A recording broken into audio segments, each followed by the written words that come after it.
Kalau kita kan udah duit itu. Alhamdulillah ya. Yang jelas memang pada faktanya dia harus memberikan yang sejujurnya. Karena kenapa? Mata ribuan netizen Indonesia melihat bahwa apakah yang dilakukan oleh LM ini sedesperate itu kan? Ya. Dunia itu sekejam itu kan?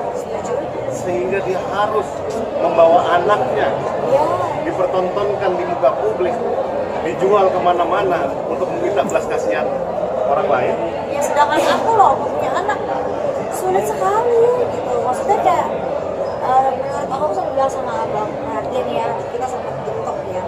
Bilang bang, kok bisa ya ada orang bawa satu anak kecil yang nggak tahu apa-apa, nanti masa depannya bagaimana? Padahal Persiapannya apakah nanti Revalino akan tumpeng, tumpengan pasti. Ada tumpukan? Ada tumpengan. Oh iya, mungkin hari Minggu teman-teman juga bisa ya bergabung lagi ya, karena memang ya mungkin ada komunikasi baik dengan pihak R yang R bukan R, Ya. R pacarku ya, atau mantanku ya. Ini R untuk yang lain. melegakan ini fakta yang sebenar-benarnya. Ya, akhirnya jadi lurus. Karena dia juga sudah mengajukan gugatan intervensi Intervensi. terhadap gugatan perbuatan melawan Ya hukum. kemarin ada wartawan yang Ya, nanya aku tuh, ada nanya aku belum. wawancara. Ya, gugatan intervensi ini menarik. Karena kenapa? Ini dianggap bahwa alias Revalino punya hubungan hukum terhadap LM. Nah, hal ini dibenarkan karena memang kalau memang ceritanya sedemikian faktanya didukung dengan saksi-saksi, kemudian klien saya memang saksi yang ada di tempat, Dan menginvestigasi sendiri, makanya saya menjemput. ya makanya fakta ini nggak bisa dibantah. Jadi ketika gugatan perbuatan melawan hukum ini berjalan dari LM ke RK, kalau dia nggak manggil klien saya, itu kesalahan besar. Tapi kalau dia manggil klien saya, kesalahan besar banget, karena itu pada faktanya di bawah sumpah akan diterangkan nanti kejadian sebenarnya. Ini abang dengan gereceknya seorang pengacaranya RK itu sudah tepat dan menggugat lagi seorang Lisa sendiri. Karena memang itu adalah hak dari para pihak ya. Ketika memang ada gugatan, dia bisa menggugat rekonvensi. Gugatan rekonvensi itu artinya gugat balik.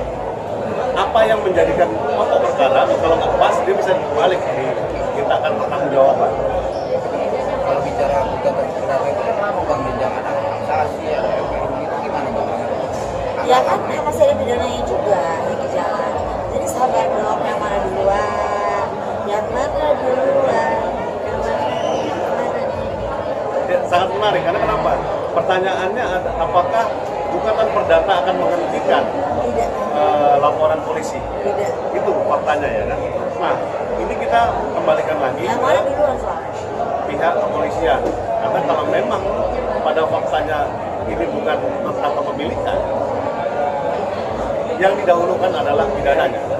Tapi kalau ini soal kepemilikan, diuji dulu kepemilikannya pihaknya.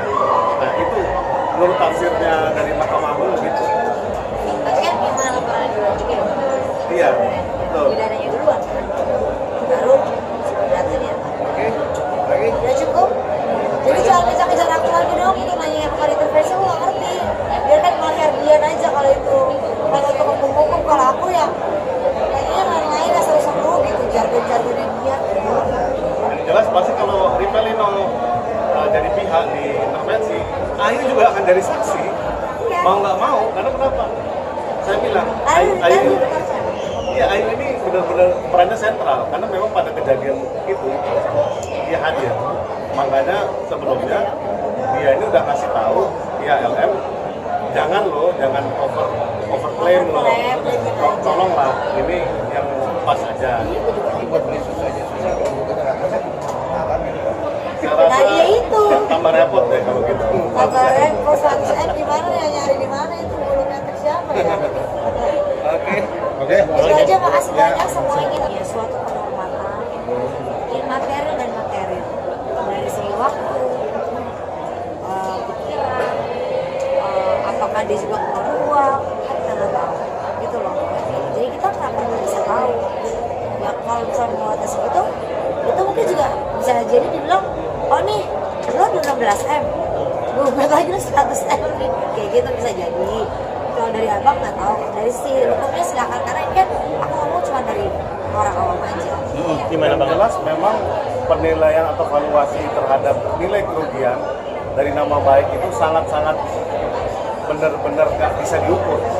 Nah, RK ini merasa kegaduhan ini sangat luar biasa merugikan kepentingannya dan masa depannya.